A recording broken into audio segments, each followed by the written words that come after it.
गरीब साध साध सब नेक हैं, आप अपनी ठोरे।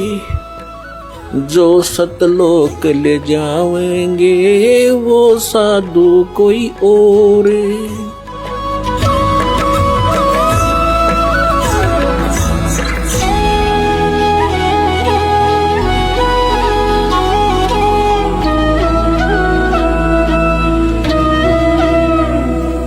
क्या प्रसंग है ये श्रीमद् भगवद गीता में? गीता ज्ञान दाता कौन है? ये श्री ब्रह्मा विष्णु महेश जी के पिताजी हैं, जो श्रीमद् भगवद गीता को बोल रहे हैं श्री कृष्ण में प्रवेश करके। अब यहाँ पर थोड़ा सा ये कंसेप्ट और क्लियर करना पड़ेगा कि श्रीमद् भगवद गीता का ज्ञान किसने दिया, क्योंकि श्रीमद् भगवद गीता को समझने के लिए ये जानना अनिवार्य है कि श्रीमद् भगवद गीता का ज्ञान श्री कृष्ण नहीं बोल रहा। श्री कृष्ण के अंदर प्रवेश करके ये ब्रह्म बोल रहा है, सरपुरुष बोल रहा है, ये काल बोल रहा है। यहां थोड़ा सा हिंट देंगे ताकि श्रीमद् भगवद गीता आपके बहुत आसानी से समझ में आएगी। अब आपको दिखाते हैं कि जब महाभारत का युद्ध समाप्त हो चुका और युधिष्ठिर जी को राजगद्दी प्राप्त होगी, तो श्री कृष्ण ने कहा पांडवों से कि अब मैं द्वारका जाना चाहता हूं। तब अर्जुन ने कहा कि भगवान, आप जी ने जो युद्ध के समय मुझे ज्ञान सुनाया था, श्रीमद् भगवद गीता जिसको कहते हैं, वो बुद्धि के दोष से मैं भूल गया।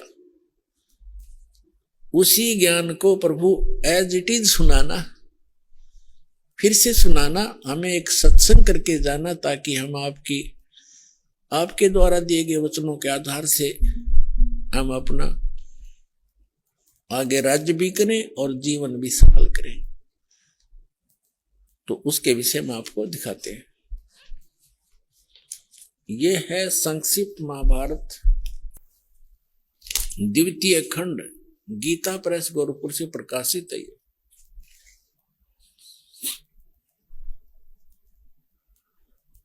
और इसके कहां से छपा है? इसके अनुवादक भी वही हैं, द्वितीय खंड, संपादक तथा संशोधक जयदयाल गोविंदका, और ये यहां से छपी है।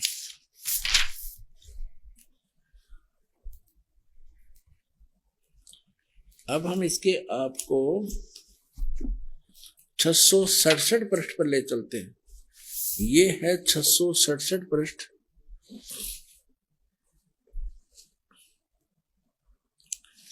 और यहां से हम शुरू करते हैं।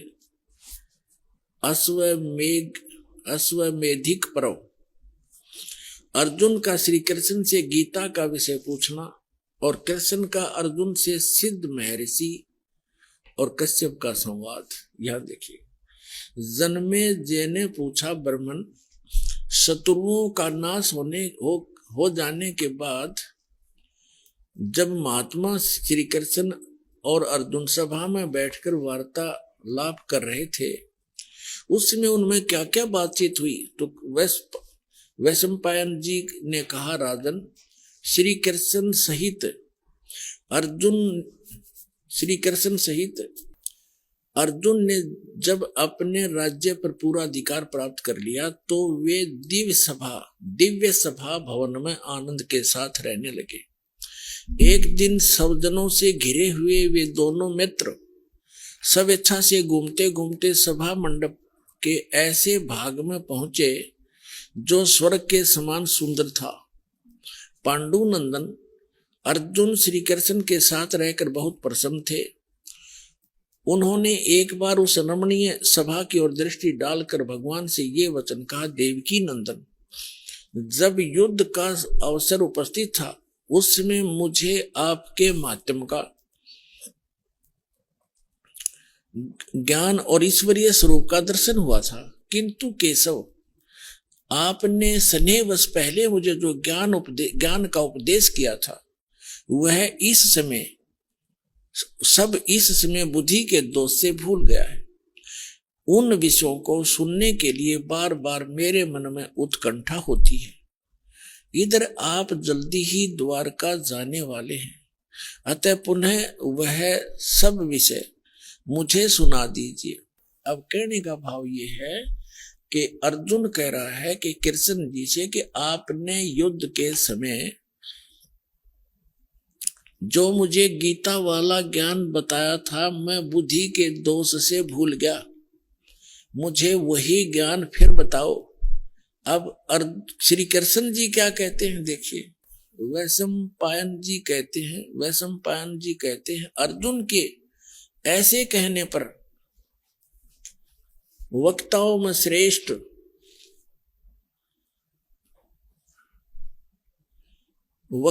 श्रेष्ठ महातेजस्वी भगवान श्री कृष्ण ने उन्हें गले से लगाकर इस प्रकार उत्तर दिया।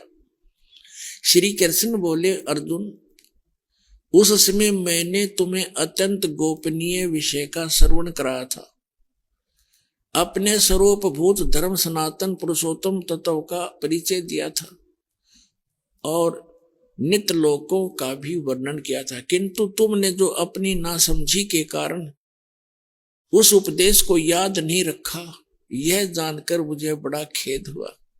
इन बातों को अब पूरा श्रवण होना संभव नहीं जान पड़ता।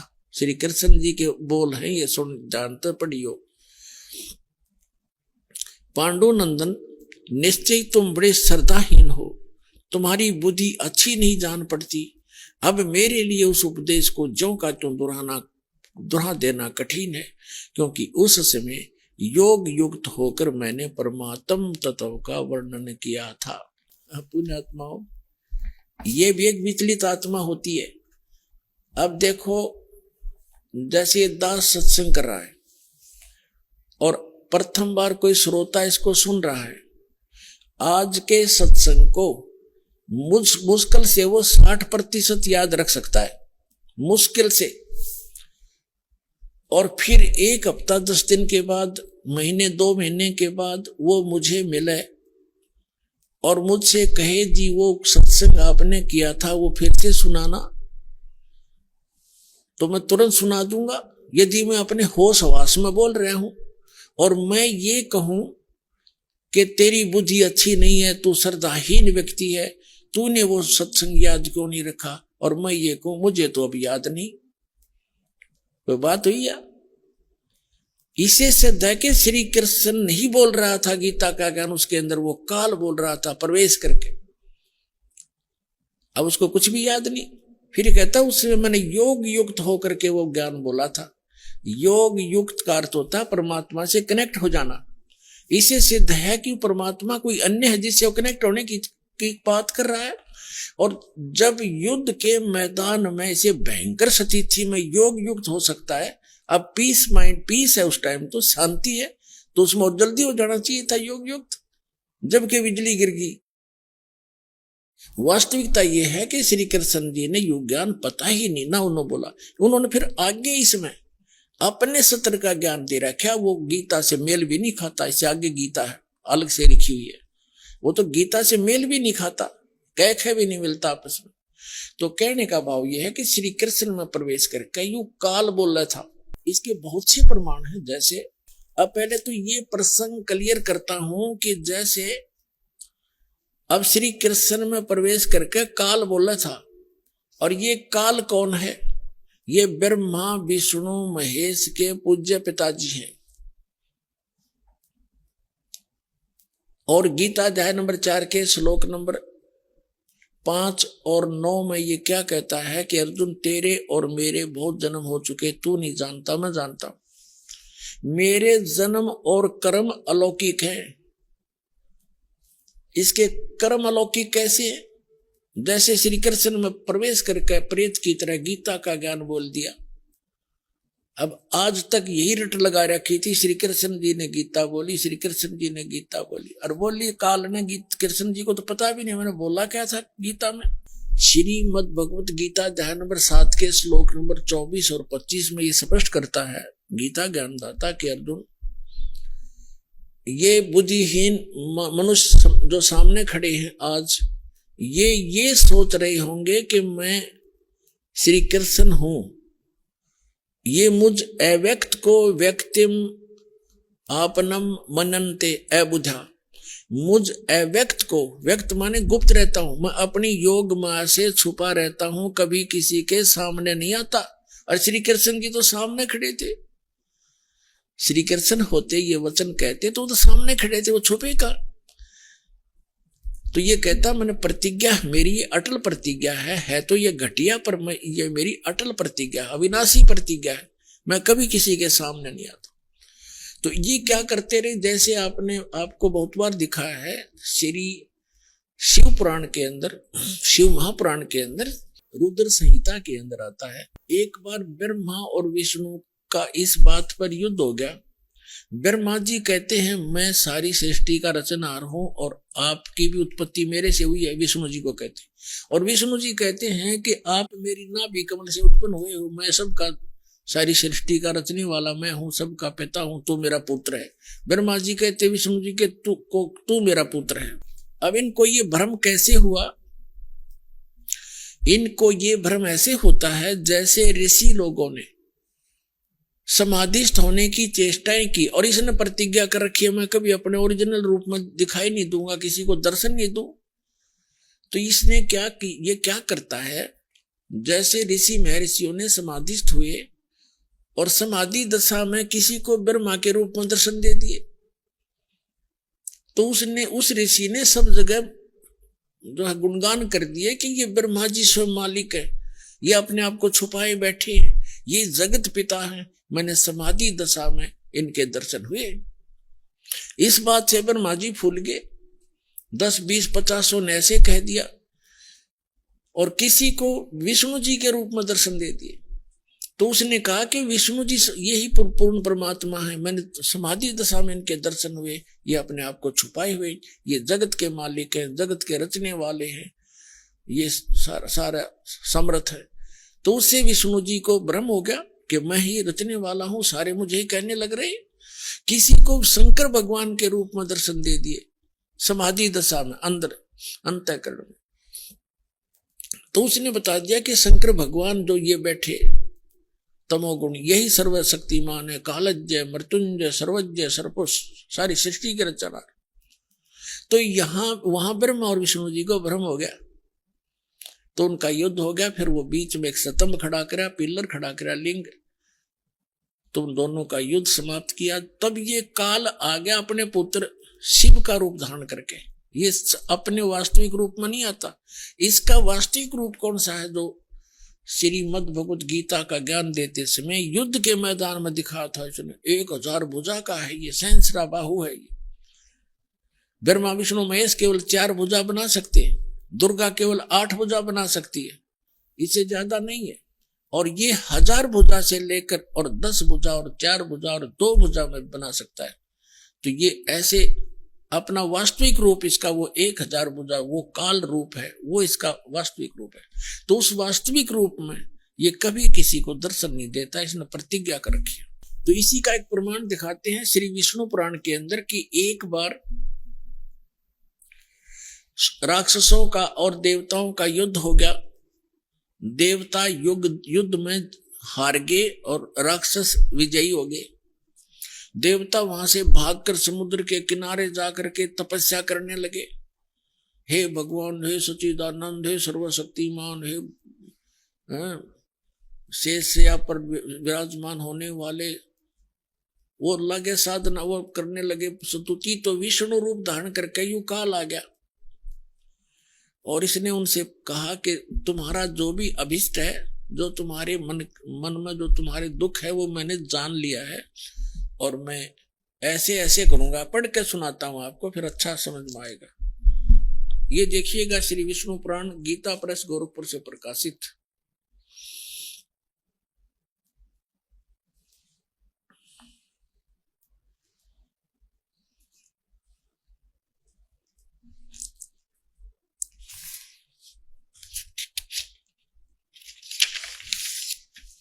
इसके अनुवादक कौन है? अनुवादक श्री मुनि लाल गुप्त, श्री मुनीलाल गुप्त।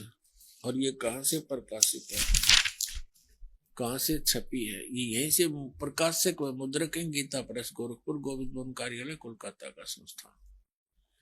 ये इनके फोन और फैक्स। ये है चतुर्थ अंश और ये 233 पृष्ठ पे हम यहां पढ़ेंगे।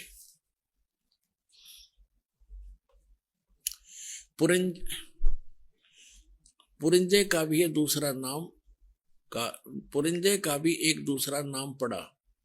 यहां लिखा कि पूर्व काल में त्रेता युग में एक बार अति भीषण देव असुर संग्राम हुआ। देवताओं और राक्षसों का युद्ध हुआ। उसमें महाबलवान दैत्य गण से पराजित हुए देवताओं ने भगवान विष्णु की आराधना की। तब आदि अनंत शून्य अशेष जगत प्रतिपालक श्री नारायण ने देवताओं को प्रसन्न होकर कहा, आप लोगों का जो कुछ अभिष्ट है वह मैंने जान लिया है। उसके विषय में यह बात सुनिए। राज ऋषि ससाद का जो पुरंजय नामक पुत्र है, उस अक्षत्रिय श्रेष्ठ के शरीर में मैं अंश मात्र से अवतीर्ण होकर, यानी कुछ समय के लिए उसमें प्रवेश करूंगा, इस पुरंजय के शरीर में उस होकर उन संपूर्ण दैत्यों का नाश करूंगा। तुम लोग पुरंजय को दैत्यों के वध के लिए तैयार करो। अब इसके कहता है मेरे कर्म अलौकिक हैं। ये कर्म अलौकिक क्यों है कि पुरंजय के अंदर जो पुरंजय को खड़ा कर लिया, असुर और देवता आमने सामने युद्ध के लिए खड़े हो गए और यू काल जो है पुरंजय के शरीर में प्रवेश कर गया और वो राक्षसों को मार डाला। अब और दिखाता हूं 243 पृष्ठ पे। ये है चतुर्थ अंश ही चल रहा है, श्री विष्णु पुराण चतुर्थ अंश ही चल रहा है। ये अध्याय 3 का श्री विष्णु पुराण 242 पृष्ठ पे तीसरा अध्याय। यहाँ पूर्व काल में रसातल में मोने नामक 6 करोड़ गंधर्व रहते थे। उन्होंने समस्त नाग कुल के प्रधान रतन और अधिकार छीन लिए थे। गंधर्वों के पराक्रम से अपमानित उन नागेश्वरों द्वारा स्तुति किए जाने पर उसके स्वर्ण करने से जिनकी विकसित कमल सदृश आंखें खुल गई हैं, निंद्रा के अंत में जागे हुए उन जलशाही भगवान सर्वदेवेश्वर को प्रणाम कर उनसे नागगण ने कहा, भगवान इन गंधर्वों से उत्पन्न हुआ हमारा भय किस प्रकार शांत हो। तब आदि अनंत भगवान पुरुषोत्तम ने कहा, यु काल आ गया विष्णु रूप धारण करके, योनासव के पुत्र मान धाता का जो प्रकुत्स नामक पुत्र है उसमें प्रविष्ट होकर मैं उन संपूर्ण दुष्ट गंधर्वों का नाश कर दूंगा। यानी पुरकुत्स में प्रविष्ट करके उसमें प्रवेश होकर भूत की तरह बढ़कर प्रेत की तरह प्रवेश होकर के मैं संपूर्ण गंधर्वों का नाश कर दूंगा। इति सिद्धम के ये काल ऐसे अलौकिक कर्म करता है। इसी प्रकार इसने श्री कृष्ण में प्रवेश करके गीता जी का ज्ञान बोला है। समझदार को संकेत पर्याप्त है। अब दास आपको सुनाने जा रहा है कि गीता ज्ञान दाता 7वें अध्याय के 12वें श्लोक में कहता है कि जो कुछ भी रजोगुण से उत्पन्न होने वाला भाव है, यानी सृष्टि जिससे होती है, रजोगुण के प्रभाव से प्रत्येक प्राणी इतना प्रेरित होता है कि संतानों उत्पत्ति करता है। और सतोगुण से होने वाला भाव है, यानी सतोगुण से एक दूसरे में प्रेम मोह ममता, उससे मोह जागृत होता है, ममता बनती है एक दूसरे। और तीसरे से संहार क्रोध तमोगुण, जो तमोगुण से होने वाला यानी शिवजी से होने वाला जो भाव है वो संहार है। ये तीनों जो कुछ भी हो रहा है उसका निमित्त कारण मैं हूं, गीता ज्ञानदाता कहता है। ये काल है। आपको सृष्टि रचना में बहुत बार सुनाया है और कभी फिर सुनाएंगे। इसको एक श्राप लगा हुआ है इस ब्रह्म को, सरपुरुष को। 1 लाख मानव शरीरधारी प्राणियों का यह नित्य आहार करता है। इसने एक ब्रह्मांड के अंतिम छोर में 21 में इसका 21 ब्रह्मांड का लोक है, पूरा 21 ब्रह्मांड। इसके 21वें ब्रह्मांड के अंतिम छोर में इसने एक ऐसा स्थान बना रखा है जहां कोई नहीं जाकर देख सकता। एक तपतशिला है, उसके ऊपर 1 लाख मानव शरीरधारी प्राणी डेली वहां भुने जाते हैं। यह शरीर तो यहां रह जाता है, इसके अंदर एक सूक्ष्म शरीर है, उसके अंदर तो सारे जीवन में हम खाते हैं पीते हैं, जो भी व्यसन करते हैं उसका सूक्ष्म अंश लिप्त हो जाता है। और वहां इतनी गर्म है वो तपतशिला, उसके ऊपर डालकर उसके अंदर से गंध निकाला जाता। जीव मरता नहीं, वहां मरता नहीं जीव, तो उसको ये खाता है। तो ये कहना चाह रहा है कि इनसे जो कुछ भी हो रहा है उसका निमित्त कारण मैं ही हूं, इनमें मैं नहीं और ये मुझ में नहीं, क्योंकि ये इनसे भिन्न रहता है। अब यहां प्रसंग चला है तो इसमें सिद्ध करते हैं कि रजगुण ब्रह्मा है, सतगुण विष्णु है, तमगुण शिव जी, तब ये आगे प्रसंग चलेगा। अब देखिएगा शिव पुराण से सिद्ध करते हैं, ये देखिएगा।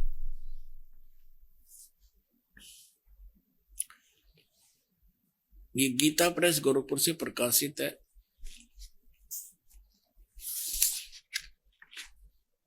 संपादक है इसके, ये देखिएगा, संपादक है हनुमान प्रसाद पोदार। और ये कहां से, ये यहां से प्रकाशित है।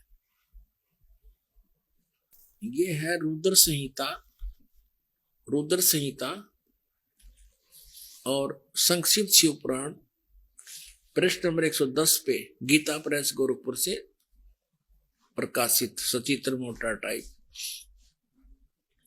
इस प्रकार ब्रह्मा विष्णु और रुद्र इन 3 देवताओं में गुण हैं, यानी रजगुण ब्रह्मा, सतगुण विष्णु, तमगुण शंकर, इन 3 देवताओं में गुण है, परंतु शिव गुणातीत माने गए, वो इन तीनों से अलग हैं। और यही गीता अध्याय नंबर 7 के श्लोक नंबर 12 में स्पष्ट कर रहा है कि इन तीनों गुणों से जो कुछ भी हो रहा, रजगुण से होने वाले भाव, सतगुण से होने वाली स्थिति, रजगुण से होने वाली उत्पत्ति और शंकर से होने वाले संहार, इन तीनों का, इनका मूल कारण तो मैं ही हूं, मेरे कारण ही हो रहा है, क्योंकि इसको 1 लाख जीव मानव शरीरधारी प्राणी रोज खाने पड़ते हैं। और फिर ये कहता मैं इनमें नहीं और ये मुझ में नहीं। अब ये खुद यहां भी खुद कह रहा है कि वो इनसे न्यारे हैं, भिन्न हैं। अब ये कंसेप्ट और क्लियर करना पड़ेगा। यहाँ एक और शंका उत्पन्न हो जाएगी कि ब्रह्मा विष्णु रुद्र, तो रुद्र अन्य भी है, एक जो 8 रुद्रों का, 11 रुद्रों का सरदार है, वो रुद्र अलग है। और उन सभी रुद्रों का मुखिया ये शंकर भी है, तमोगुण शंकर, इसलिए इसको भी रुद्र कहते हैं। और 11 रुद्र अन्य भी है। तो ये भी यहां स्पष्ट करना पड़ेगा कि ये ब्रह्मा विष्णु रुद्र और ये महेश इनसे अलग है, ये इनका पिता। ये देखिएगा, एक समय जैसे दास ने बताया था कि ब्रह्मा और विष्णु का आपस में इस बात पर युद्ध हो गया। ब्रह्मा जी कहने लगे तू मेरा पुत्र है विष्णु जी से, और विष्णु जी कहने लगे तू मेरा पुत्र है। इन दोनों का झगड़ा हो गया, तो इनके बीच में एक लिंग खड़ा कर दिया, स्तंभ, तेजो में स्तंभ। और ये फिर युद्ध करना बंद कर गए, उसके और छोर को खोजने में लगे। फिर वहां अपने शिव पुत्र शिव के रूप में ये खुद आकर खड़ा हो गया, ये काल भगवान। और फिर इनको कैसे संबोधित करता है ब्रह्मा और विष्णु को, सुनिएगा। यह है विद्वेश्वर संहिता और संक्षिप्त शिव पुराण 24 पृष्ठ पे। ये तो थोड़ा सा सीन देखें, यहाँ ब्रह्मा और विष्णु के बीच में ये लिंग खड़ा कर दिया, स्तंभ तेजो में। और फिर यहां आकर के क्या बोला, ब्रह्मा और विष्णु ने पूछा प्रभु सृष्टि आदि 5 कर्तों के लक्षण क्या हैं, ये हम दोनों को बताइए। भगवान शिव बोले ये काल है, इनका पिता। भगवान शिव बोले मेरे कर्तव्यों को समझना अत्यंत गहन है, यद्यपि तथापि मैं कृपा पूर्वक तुम्हें उनके विषय में बता रहा हूं। अब अपने 24-25 पे पढ़ लिया, अब 26 पे पढ़ते हैं, अपने मतलब की बात पढ़ेंगे। यहां आगे हम नीचे, पुत्रो, ब्रह्मा और विष्णु को ये काल बोल रहा है, पुत्रो तुम दोनों ने तपस्या करके प्रसन्न हुए मुझ परमेश्वर से सृष्टि और सचिथि नामक दो कृत, यानी जो दो विभाग, ये दो जॉब प्राप्त किए हैं और ये दोनों तुम्हें बहुत प्रिय है। इसी प्रकार मेरी विभूति स्वरूप रुद्र और महेश्वर ने, मैं नहीं है, ने दो अत्यंत उत्तम कृत संहार और तिरोभाव प्राप्त किए। अब देखो, ये ब्रह्मा विष्णु महेश, तो ये हो गए दोनों पुत्र, रुद्र और महेश्वर ये इन दोनों से न्यारे, यानी चार हो गए, और बोलने वाला वो इनका पिता इनसे अलग है। अब यहां फिर और देखते हैं, स्पष्ट हो जाता है। यहां देखो, मैंने पूर्व काल में अपने स्वरूप भूत मंत्र का उपदेश किया है, जो ओंकार के रूप में प्रसिद्ध है और वह महामंगलकारी मंत्र है। सबसे पहले मेरे मुख से ओंकार ओम प्रकट हुआ, जो मेरे स्वरूप का बोध कराने वाला है। ओंकार वाचक है, मैं वाच्य हूं, यह मंत्र मेरा स्वरूप ही है। प्रतिदिन ओंकार का निरंतर स्मरण करने से मेरा ही सदा स्मरण होता है। मेरे उत्तरवर्ती मुख से आकार का, पश्चिम मुख से उकार का, दक्षिण मुख से मकार का और पूर्ववर्ती मुख से बिंदु तथा मध्यवर्ती मुख से नाद का प्राकट्य हुआ। इस प्रकार 5 अवयव से युक्त ओंकार का विस्तार हुआ है। इन सभी अवयव से एकीभूत होकर यह प्रणव ओम नामक एक अक्षर हो गया। अब यहां हमने देखना है कि ये ओम एक अक्षर जो है, ये ब्रह्मा विष्णु महेश के पिताजी का है। और वो कौन है? वो ब्रह्म है, वो काल है। ये ब्रह्म का मंत्र है ओम। गीता अध्याय नंबर 8 के श्लोक नंबर 13 में ये गीता ज्ञानदाता गीता बोल रहा है। इसे ये भी स्पष्ट होता जाएगा। ओम इति एकाक्षरम ब्रह्म व्यवहारण मामनुसमरण। ये देखिएगा, अब हमने शिवपुराण रख दिया, श्रीमद् भगवत गीता उठा लिया। गीता प्रेस ग्रुप से प्रकाशित है। 8वें अध्याय का 8वां अध्याय श्रीमद् भगवत गीता, ये 13वां श्लोक यहां शुरू होता है। ये 13वां श्लोक यहां पर है। इसमें क्या है? ओम इति एकाक्षरम ब्रह्म व्यवहारण माम अनुसमरण ये प्रयाति तजन देहम सयाति परमाम गतिम। गीता ज्ञानदाता कह रहा है कि माम ब्रह्म, मुझ ब्रह्म का ओम इति एकाक्षरम, यह ओम एक अक्षर है, नथिंग एल्स। व्यवहारण मन उच्चारण करके अनुसमन सुमन करता हुआ ये प्रयति तजन देहम, जो संसार शरीर छोड़कर जाते समय तक इसका जाप करता है, जाता है, सयाति परमाम गति। इसका सुमन करता हुआ जो शरीर छोड़कर जाता है, सयाति परमाम गति। इस ओम से मिलने वाली, ये ओम यह उदाहरण दिया, जो पुरुष ओम ओम ओम, ये एक अक्षर हो गया ओम इति। इस एक अक्षर ब्रह्म को उच्चारण करता हुआ मां मुझ निर्गुण ब्रह्म का चिंतन करता हुआ शरीर को त्याग कर जाता है, वह पुरुष परम गति को प्राप्त होता है। अब इसे ये सिद्ध हो गया कि उधर तो श्री शिव पुराण के अंदर, शिव महापुराण में स्पष्ट हो गया कि ये गीता ज्ञान, ये ब्रह्मा विष्णु महेश, रुद्र और महेश से, ब्रह्मा विष्णु महेश से जो 5वां है वो इनका पिता है। वो शिव पुराण का वहां संदेश दे रहा है और वो कह रहा है कि मेरा ओम मंत्र है।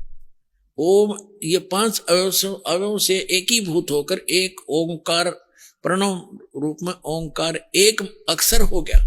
और यहाँ 8वें अध्याय के 13वें श्लोक में गीता जी में स्पष्ट कर रहा है, ये गीता ज्ञान दे रहा है कि ओम इति एकाक्षरम, यह ओम एक अक्षर जो है माम ब्रह्म, मुझ ब्रह्म का एक ओम अक्षर है, नथिंग एल्स। और सुमन करता हुआ, इसका उच्चारण करके सुमन करता हुआ यह प्रयाति तजन देहम, जो शरीर छोड़कर जाता है, यानी अंतिम सांस तक सिमरण करता है, सयाति परमाम गति, वह परम गति को प्राप्त होता है। कौन सी परम गति? जो ओम से, ओम की जाप से मिलने वाली है। वो क्या? ब्रह्मलोक। अभी आपने देवी भागवत में पढ़ा था कि देवी कह रही है हिमालय राजा को कि गीता प्रेस गोरखपुर से प्रकाशित श्री देवी भागवत सचित्र मोटा टाइप, जिसके 562 और 63 पृष्ठ पर देवी खुद स्पष्ट कर रही है हिमालय राजा को कि और सब बात सब पूजाएं त्याग दो, ब्रह्म का जाप करो, उसका एक ओम मंत्र है, वो ब्रह्म लोक में रहता है, उसको पा जाओगे। तो ओम के जाप से ब्रह्मलोक प्राप्ति है। गीता अध्याय नंबर 8 के श्लोक नंबर 16 में लिखा है कि ब्रह्मलोक पर्यंत सब पुनरावृत्ति में, वहां गए प्राणी भी जन्म मृत्यु में आते। ये देखिएगा, ये वही श्रीमद् भगवत गीता इसके 8वें अध्याय के अब 16वें श्लोक में क्या कहा है कि हे अर्जुन, ब्रह्मलोक पर्यंत सब लोग पुनरावृत्ति में, पुनरावृत्ति का इन्होंने यहां विश्लेषण भी किया है, अर्थात जिनको प्राप्त होकर पीछे संसार में आना पड़े ऐसे। तो इसे सिद्ध हो गया कि इससे भी परम गति नहीं हुई, क्योंकि जन्म मृत्यु है तब तक वो ये जीव सुखी नहीं हो सकता। और गीता अध्याय नंबर 15 के श्लोक नंबर 4 में कहा है कि तत्वदर्शी संत और तत्व ज्ञान की प्राप्ति के उपरांत परमेश्वर के उस परम पद की खोज करनी चाहिए, जहां जाने के बाद साधक फिर लौटकर कभी संसार में नहीं आते। तो अब जो प्रसंग चल रहा है, अब यहां तो जैसे प्रसंग चल रहा है कि हम इन श्री विष्णु जी श्री शिव जी की पूजा करते थे इष्ट रूप में, और भगवान 600 वर्ष पहले परमात्मा आए थे। कबीर जी वो कहा करते थे, 3 देव की जो करते भक्ति उनकी कदे ना होवे मुक्ति। अब देखो, परमात्मा कहा करते ये भगवान नहीं है जिनको तुम पूज रहे हो, ये तुम्हें कोई भी लाभ नहीं दे सकते। अब यही प्रमाण आपको श्री शिव पुराण से करते हैं, ये विष्णु और ब्रह्मा ये भगवान नहीं है, मालिक नहीं है जिनको हम पूजा करते थे। ये देखिएगा श्री शिव महापुराण हिंदी टीका सहित भाग 1, ये कहां से प्रकाशित है? ये है श्री शिव महापुराण विद्या अवरिधि पंडित ज्वाला प्रसाद जी मिश्र कृत हिंदी टीका सहित, ये सारा देख लो। खेमरा श्री कृष्णदास प्रकाशन मुंबई 4, अब इसको मुंबई बोलते हैं। इसको आपको ले चलते हैं विद्वेश्वर संहिता के 11 पृष्ठ पे। ये देखिएगा पृष्ठ नंबर 11, शिव महापुराण पृष्ठ नंबर 11, विद्वेश्वर संहिता भाग 1 अध्याय 6 में नंदीकेश्वर बोले, हे योगेंद्र, आगे एक समय विष्णु भगवान शेष शैया पर अपने गरुड़ आदि पार्षदों से संयुक्त लक्ष्मी सहित शयन करते थे, विश्राम कर रहे थे। उस समय ब्रह्म ज्ञानियों में श्रेष्ठ ब्रह्मा जी अपनी इच्छा से वहां आए। सब प्रकार से सुंदर सेज पर शयन करते हुए कमल लोचन भगवान विष्णु से पूछने लगे, तुम कौन हो जो मुझे देखकर अभिमानी पुरुष के समान शयन करते हो? वत्स बेटा उठो, देखो मैं तुम्हारा स्वामी आया हूं। ब्रह्मा जी बोले विष्णु जी को, मैं तुम्हारा मालिक आया हूं। आए हुए गुरु को देखकर जो अभिमान करता है उस द्रोही मूड का प्रायश्चित होना उचित है। यह सुनकर विष्णु जी के अंतर में तो क्रोध हुआ, लेकिन ऊपर से दिखाया नहीं, बाहर से शांत रहे और बोले, वत्स बेटा तुम्हारा मंगल हो, बैठो इस आसन पर विराजो। इस समय तुम्हारा नेत्र कुटिल और मुख वक्र क्यों है, यानी टेढ़ा मुंह क्यों कर रहा है, आंखें टेढ़ी क्यों कर रखी है क्रोध में? ब्रह्मा जी बोले, वत्स विष्णु, हे बेटा विष्णु, तुमको समय के प्रभाव से अभिमान है। हे पुत्र, मैं तुम्हारा रक्षक और जगत का पितामह हूं। विष्णु जी बोले, यह तो सब जगत मुझ में स्थित है, तुम चोर के समान किस प्रकार अपना कहते हो? तुम मेरी नाभि कमल से उत्पन्न हुए हो, इससे मेरे पुत्र हो, मुझे पुत्र कहना व्यर्थ है। नंदीकेश्वर बोले, इस प्रकार ब्रह्मा विष्णु दोनों ही रजोगुण से मुक्त होकर विवाद करने लगे। मैं श्रेष्ठ हूं, मैं स्वामी हूं, ऐसा कहकर एक दूसरे को मारने की इच्छा से युद्ध करने में उत्सुक हुए। तब संपूर्ण देवता विमान में बैठकर उस महा अद्भुत युद्ध को देखने चले आए और आकाश से उनके ऊपर फूल बरसाने लगे। हमारे देवताओं, अकल देखो इन देवताओं की। दो भाई लड़के मरने को तैयार हैं और ऊपर से फूल बरसाने को मरो कटके। शाबाश, बहुत अच्छा कर रहे हो। या परमात्मा कहते हैं दास गरीब या चूक धरोधर ऊपर से लेकर नीचे तक बिजली पड़ रही है। अरे देवता कमावे और उन युद्ध मरते ने देखे, उन्होंने तो नीचे आकर हाथ जोड़ना चाहिए था, उनके बीच में खड़ा हो जाना चाहिए था। ये भगवान लड़ा नहीं करते। आप हमारे पूज्य होकर भी लड़ रहे हो तो हमारे ऊपर क्या असर पड़ेगा। अरे ये नौके ऊपर तो फूल बरसावे, लड़ो मर के, मरो लड़के। ये हमारे देवता है। तेरा गजब है। अब ये ज्यादा ना हम अपने मतलब का लेंगे, इससे सारांश लेते हैं। फिर क्या हुआ कि इनके बीच में उस काल भगवान ने, इनके पिता ने एक सतम खड़ा कर दिया, पिलर जिसको लिंग बोलते हैं, बहुत तेजों में, बहुत उसका और छोर कुछ नहीं था। तब ये दोनों उसके लड़ना बंद कर दिया और छोर खोजने में लगे। फिर वो स्वयं आ गया और उनसे क्या कहने लगा, देखिएगा। अब पढ़ेंगे विद्वेश्वर संहिता पृष्ठ, ये 17 पृष्ठ पे। ये पहले 11 पर पढ़ा था, अब 17 पर पढ़ रहे हैं। विद्वेश्वर संहिता भाग 1 अध्याय 9, वो 6 में पढ़ा था। अब यहाँ क्या, नंदीकेश्वर बोले, इस प्रकार भगवान ने उन नम्र हुए ब्रह्मा और विष्णु को अनुग्रह करके युद्ध में अनुग्रह करके ये कहा, उन दोनों की अज्ञानता और वैर को दूर करने के अर्थ दोनों से कहा भगवान ने, इस काल ने, इनके पिता ने।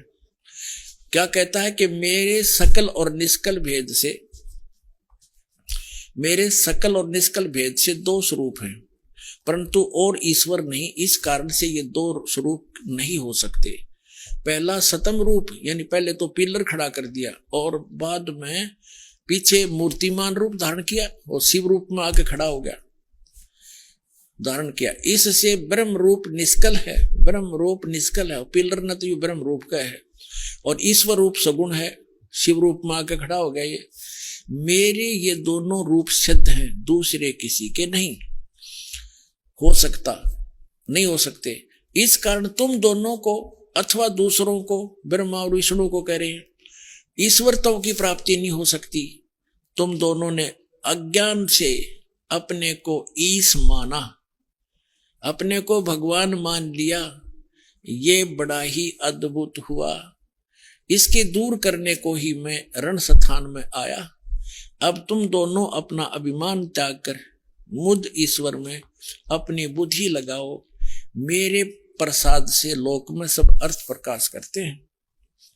यहां क्या कहता, मैं ही ब्रह्म हूं, मैं ही परब्रह्म हूं और मेरा ही अकल रूप है। ब्रह्म होने से मैं ईश्वर हूं, अनुग्रह आदि का ही मेरा कर्तव्य है। अब ये हमने जो लेना है वो यही लेना था। आगे देखिए,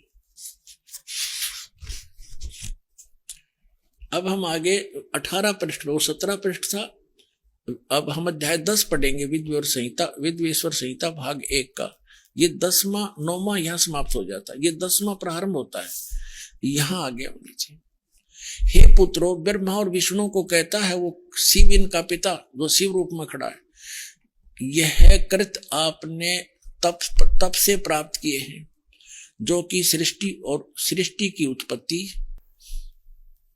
और पालन कहता है, जो मैंने प्रसन्न होकर तुम्हें दिया है।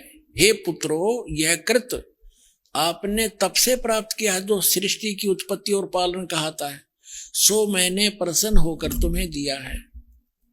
इसी प्रकार दूसरे दो कृत, रुद्र और महेश को ये 4 सिद्ध करने थे दास ने, और 5वां ये बोल रहा है, हे पुत्रो, ये तो ब्रह्मा और विष्णु के विषय में कह दिया कि जो सृष्टि की उत्पत्ति और पालन ये मैंने तुमको दिए हैं। इसी प्रकार दूसरे दो कृत्य रुद्र और महेश को प्रदान किए हैं, परंतु अनुग्रह कृत्य कोई भी पाने को समर्थ नहीं है। सो पूर्व के कर्म तुमने। अब यहां ये क्या, इससे ये क्या सिद्ध हुआ? एक तो ये सिद्ध हो गया कि विष्णु और ब्रह्मा और रुद्र और शंकर, इनसे अलग है ये गीता का जो शिव पुराण का ज्ञान दे रहा है। और ये कह रहा है ब्रह्मा और विष्णु को कि तुम ईश नहीं हो, और उसी कैटेगरी के ये रुद्र और महेश्वर बताए इसने, तुम भगवान नहीं हो। इससे सिद्ध है कि हम जिसकी पूजा किया करते विष्णु और शंकर की, ये भगवान नहीं थे। और ये हमारे देव, ये हमारे धर्म गुरु आचार्य शंकराचार्य और जितने मंडलेश्वर ये नहर ऋषि को वहां थे, न कख भी पता नहीं था इन हमारे सदग्रंथों का, इनके अंदर कैसा निर्णायक ज्ञान है। तो अब हम अपने उस प्रसंग पर आते हैं। एक तो ये सिद्ध हो गया कि इसमें एक और शंका का समाधान करते हैं। इसी शिव पुराण के अंदर जो खेमराज श्री कृष्ण के दास मुंबई के प्रकाशन में है, उसमें क्या है, उसमें ये स्पष्ट किया है कि जैसे ये क्या कहता है कि मेरा एक ओंकार मंत्र है, और जैसे हमारे ये धर्म गुरु क्या बताया करते हैं, इस अनुवाद जो किया है ना गीता प्रेस गोरखपुर से प्रकाशित में शिव पुराण में, उसमें उन्होंने गलती कर रखी है। जैसे उसमें वैसे मूल पाठ में तो स्पष्ट है कि इन 5 अवयवों से युक्त होकर ये एक संघात बन गया और इसका एक ओम अक्षर बन गया। उन्होंने उन 5 का अलग से अपनी सोच घुसोड़ रखी है, डाल रखी है उसमें अनुवाद में कि ओम नमः शिवाय, ओम नमः शिवाय ये बन गया 5 अक्षरों का। नहीं, ऐसा इसमें कोई प्रावधान नहीं है, ये झूठ है। बस इतना ही काफी। अब ये प्रसंग स्पष्ट हुआ कि जिनकी हम पूजा किया करते थे, ये ब्रह्मा विष्णु और शंकर, ये भगवान नहीं है, ये ईश नहीं है। स्पष्ट कर दिया, हमारे सदग्रंथों ने ही स्पष्ट कर दिया। अब हम जिस प्रसंग पर आज आगे बढ़ेंगे, अब हम उसको निर्णय करते हैं कि रजगुण ब्रह्मा है, सतगुण विष्णु, तमगुण शिव जी। अब देखिएगा, ये है श्रीमद देवी भागवत यानी देवी पुराण, श्री खेमराज श्री कृष्ण दास प्रकाशन मुंबई से प्रकाशित है।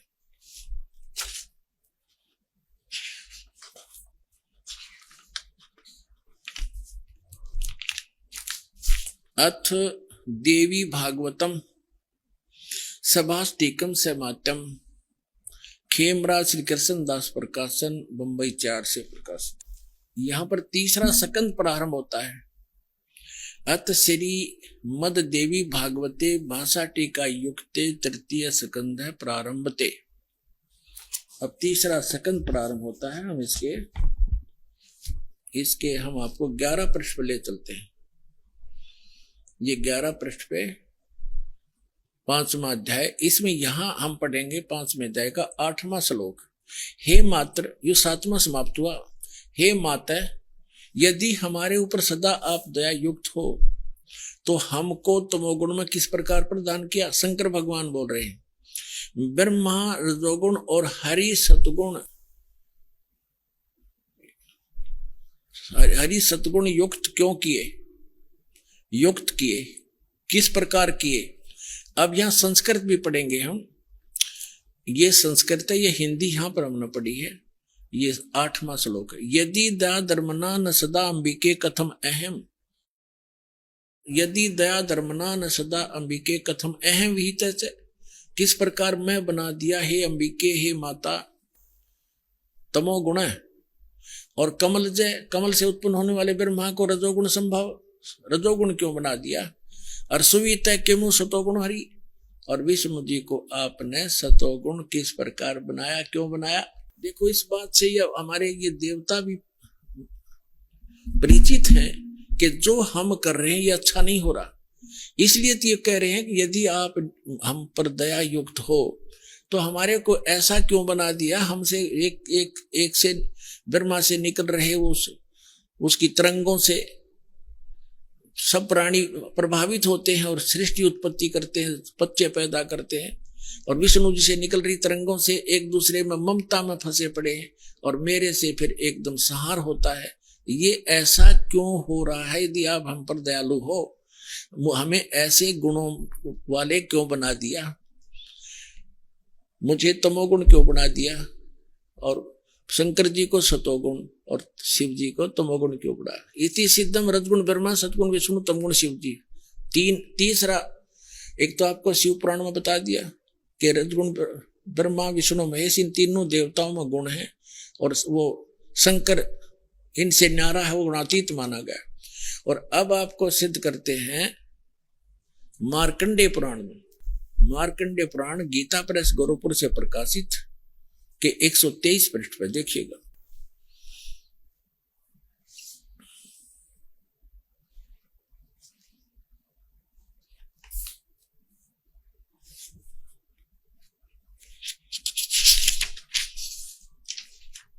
यहां देखना सचित्र मोटा टाइप, ये यहां से प्रकाशित है, इसके 123 पृष्ठ पर आप देखिएगा। ये 123 पृष्ठ है।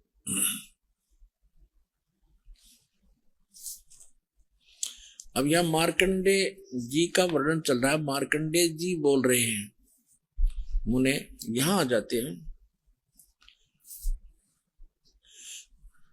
इस प्रकार स्वयंभू परमात्मा की 3 अवस्थाएं हैं, रजोगुण प्रधान ब्रह्मा, तमोगुण प्रधान रुद्र और सतगुण प्रधान विश्वपालक विष्णु हैं। और यही 3 देवता हैं और यही 3 गुण हैं। ब्रह्मा विष्णु महेश कहो या रजगुण सतगुण तमगुण कहो, इति सिद्धम। गीता के यथार्थ विश्लेषण की जानकारी के लिए पढ़ें पुस्तक गीता तेरा ज्ञानामृत।